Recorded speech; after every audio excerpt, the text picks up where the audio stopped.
নমস্কার বন্ধুরা, পূজা kitchen with village ফুডে আমার সকল বন্ধুদের জানাই অনেক অনেক স্বাগত। আজকে আমি নিরামিষ একটা ঢ্যাঁড়সের রেসিপি নিয়ে চলে এসেছি। এই রেসিপিটা থাকলে গরম গরম ভাত বা রুটি সব কিছুর সাথেই খেতে কিন্তু দারুণ লাগে। তার জন্য দেখুন এখানে বেশ টাটকা দেখে কিছু ঢ্যাঁড়স নিয়ে নিয়েছি। এবার এগুলোকে কেটে নেব। একদম কচি দেখে ঢ্যাঁড়সগুলো নিয়ে নিয়েছি। ঢ্যাঁড়সের সামনেটার পেছনটা কেটে বাদ দিয়ে দিচ্ছি, দিয়ে এটাকে ছোট ছোট করে দুটো টুকরো করে কেটে নিচ্ছি।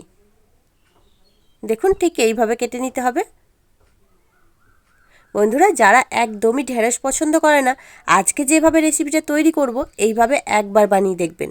গরম গরম ভাতের সাথে খেতে এতটাই ভালো লাগে, যাকে একবার বানিয়ে খাবেন সে কিন্তু বারবার খেতে চাইবে। দেখুন ঠিক এইভাবে ছোট ছোট টুকরো করেই কেটে নিচ্ছি। এখানে ঢ্যাঁড়সগুলো যেহেতু একদম কচি দেখে নিয়েছি, তাই এগুলোকে খুব বেশি টুকরো করে কাটার প্রয়োজন নেই। আপনারা যদি একটু বেশি বড় দেখে ঢ্যাঁড়স নেন, তখন কিন্তু 3টে টুকরো করেও কেটে নিতে পারেন। দেখুন সব ঢ্যাঁড়সগুলোকে একইভাবে কেটে নিয়েছি, পরিষ্কার করে জল দিয়ে ধুয়েও নিয়েছি। এবার রান্নাটা করে নেব। তার জন্য গ্যাস জ্বালিয়ে কড়াই বসিয়ে দিয়েছি। এবার দিয়ে দিচ্ছি সর্ষের তেল। তেলটা গরম হয়ে গেলে প্রথমে ঢ্যাঁড়সগুলোকে দিয়ে দিচ্ছি। এই ঢ্যাঁড়সগুলোকে একটু ভেজে নেব। খুব বেশি লাল করে ভাজার প্রয়োজন নেই, একদম একটু হালকা করে ভেজে নিলেই হবে। ঢ্যাঁড়সগুলোকে দিয়ে দিলাম, একটু নেড়ে চেড়ে নিচ্ছি। এবার এর মধ্যে দিয়ে দিচ্ছি অল্প সামান্য একটু লবণ। এতে বেশ ঢ্যাঁড়সটা খুব তাড়াতাড়ি সিদ্ধ হয়ে যাবে। আর দিচ্ছি অল্প সামান্য একটু হলুদের গুঁড়ো। এই দুটোকে দিয়ে ঢ্যাঁড়সগুলোকে একটু অল্প আছে ভেজে নেব।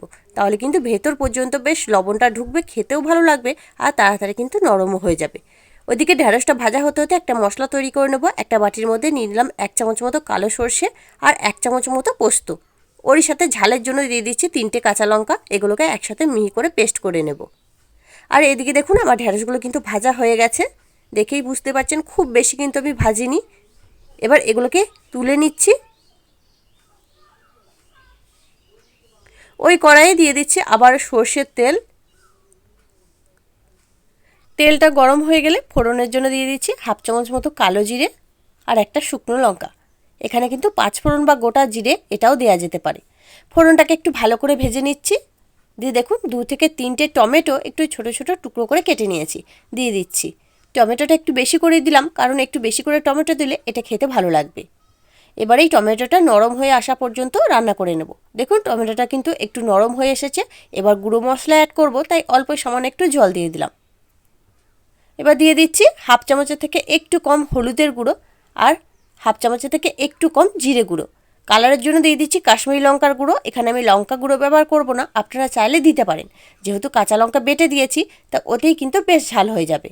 আর কাশ্মীরি লঙ্কার গুঁড়োটা সম্পূর্ণ অপশনাল, আপনারা চাইলে দিতেও পারেন, আবার নাও দিতে পারেন। বেশ খানিক্ষণ মশলাটাকে একটু নেড়ে চেড়ে কষিয়ে নিয়েছি। টমেটো গলে গেছে, মশলা থেকে তেলও ছেড়ে দিয়েছে। ওদিকে যে সর্ষে আর পোস্ত আর কাঁচা লঙ্কাটা বেটে রেখেছিলাম, সেটাকে এই সময় দিয়ে দিলাম। এবার এই সব কিছুকে একসাথে একটু নেড়েচেড়ে কষিয়ে নেব, যতক্ষণ না পর্যন্ত এই মশলাটা থেকে তেল ছাড়ছে আর এটা বেশ শুকনো ভাব হয়ে আসছে। দেখুন এই মশলাটাও কিন্তু তৈরি হয়ে গেছে। আর যে ঢ্যাঁড়সগুলো ভেজে রেখেছিলাম, সেই ঢ্যাঁড়সগুলোকে এর মধ্যে দিয়ে দিচ্ছি।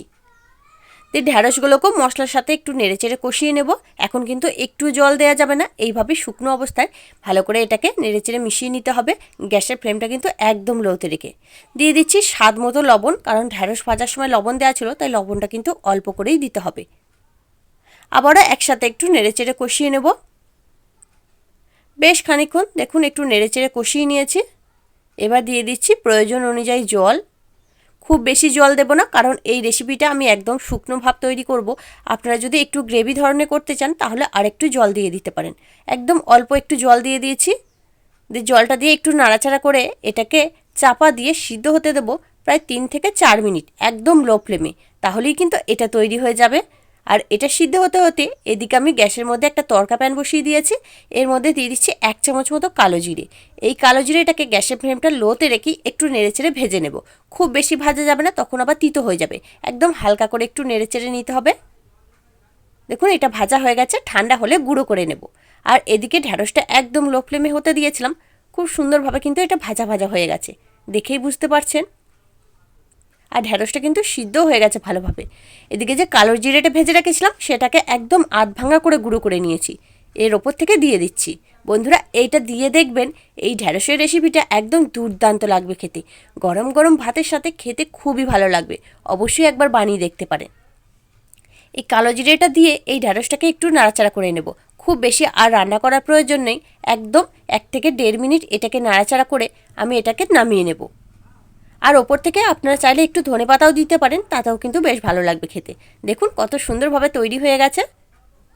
এবার এটাকে আমি নামিয়ে নিচ্ছি। তৈরি হয়ে গেল ঢ্যাঁড়সের মুখরোচক নিরামিষ রেসিপি। এইভাবে একবার বানিয়ে দেখবেন। যারা অপছন্দ করে এই ঢ্যাঁড়স তারাও কিন্তু চেয়ে চেয়ে খাবে। গরম গরম ভাত বা রুটি সব কিছুর সাথে খেতে খুবই ভালো লাগে। অবশ্যই একবার এইভাবে বানিয়ে দেখতে পারেন। তাহলে বন্ধুরা, আজকে আমার এই রেসিপিটা আপনাদের কাছে কেমন লাগলো সেটা কিন্তু অবশ্যই কমেন্টের মাধ্যমে জানিয়ে দেবেন। দেখে যদি একটুও ভালো লেগে থাকে লাইক দিতে ভুলবেন না। চ্যানেলটিকে যদি এখনও সাবস্ক্রাইব করা না থাকে তাহলে চ্যানেলটিকে সাবস্ক্রাইব করে অনুরোধ রইল। তার সাথে পাশে থাকা বেল আইকনটি প্রেস করে দেবেন। আমি যখনই কোনো ভিডিও দেব তার নোটিফিকেশন সবার আগে আপনার কাছে পৌঁছে যাবে। তাহলে আজকের মতো এখানেই, আবারও ফিরে আসছি অন্য কোনো দিন অন্য একটা রেসিপি নিয়ে। ততক্ষণ আপনারা ভালো থাকবেন, সুস্থ থাকবেন। ধন্যবাদ।